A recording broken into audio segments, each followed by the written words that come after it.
Let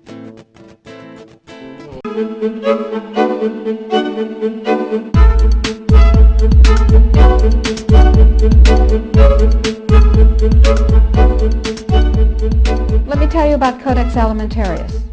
Let me define it for you. Let me help you understand the enemy. And let me assure you that absolutely nothing that I'm going to tell you is exaggerated, is interpolated, or is imagined. Everything I'm going to tell you is documented. And a great deal of it is documented on my website, which is www.healthfreedomusa, one word, healthfreedomusa.org. Let me back up and tell you that I've been watching Codex come toward us for about the last decade. After the Second World War, the Nuremberg tribunals were held, in which people who had committed crimes against humanity were judged by the world community in a court run by the United States and Britain, and they were sentenced to terms in prison if they were found guilty of crimes against humanity. One of the people found guilty of crimes against humanity was the president of a huge industrial megalith called IG Farben. IG Farben produced the gas used in the gas chambers, Zyklon B. They produced the steel for the death camps and the railroad lines. They produced the munitions. They produced chemicals. They produced all kinds of stuff. They produced pharmaceuticals. Big, big, big, big pharmaceutical company. So the president of IG Farben was convicted of crimes against humanity. Now, he's a sort of artistic fellow and creative. He was the one who was responsible for the slogan that people saw as they entered Auschwitz, usually for the last time. Arbeit macht frei. Work brings freedom. Creative sort of fellow. So he was sitting in jail and he said, well, that didn't work. What else can we do? I've got it. Food. He who controls food controls the world. So when he got out of jail, he went to his UN buddies and he said, have I got an idea for you? If we take over food worldwide, we have power worldwide. And his UN buddies said, cool idea.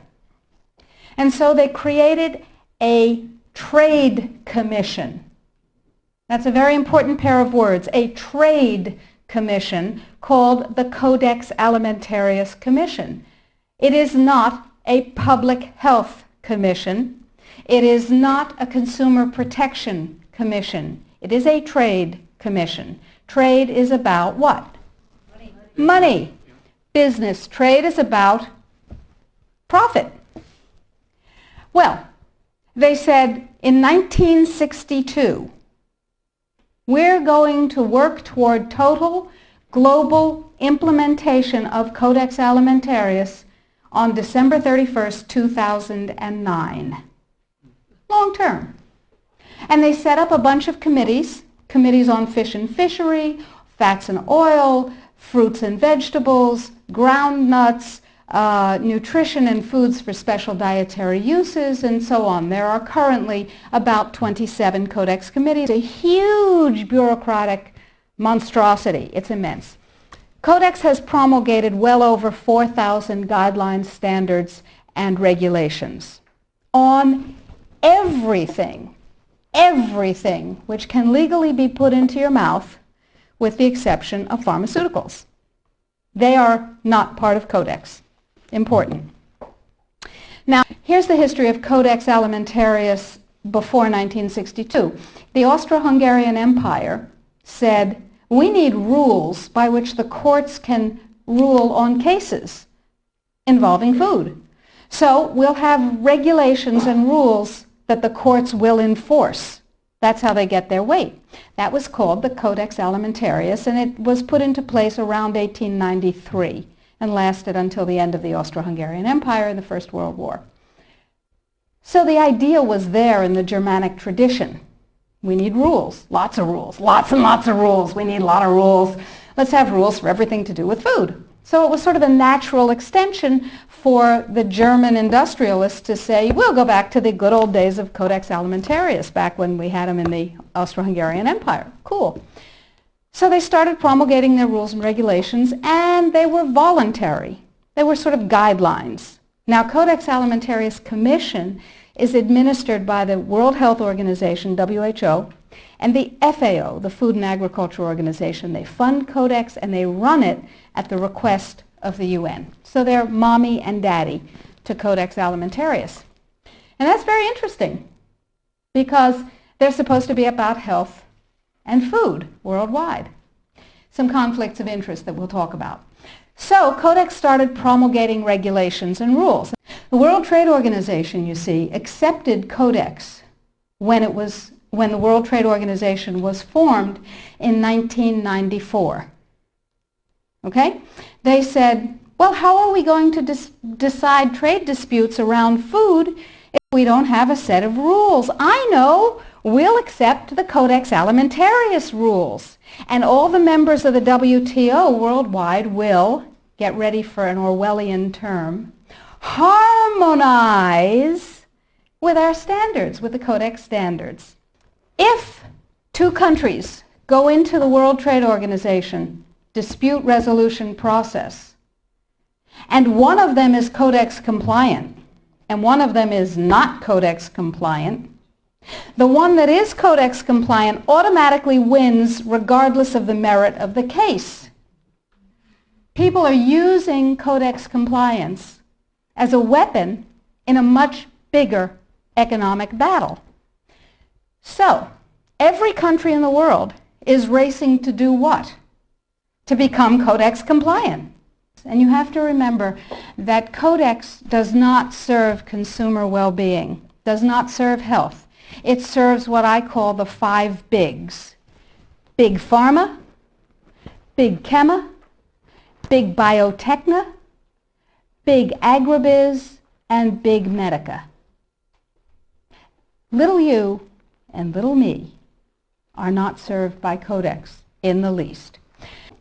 Okay, so what does Codex do? Why do I care enough about Codex to close my practice and stop treating patients who came to me from around the world to help them regain their health and be radiantly well with non-toxic means, which is a very satisfying thing to do. I love it.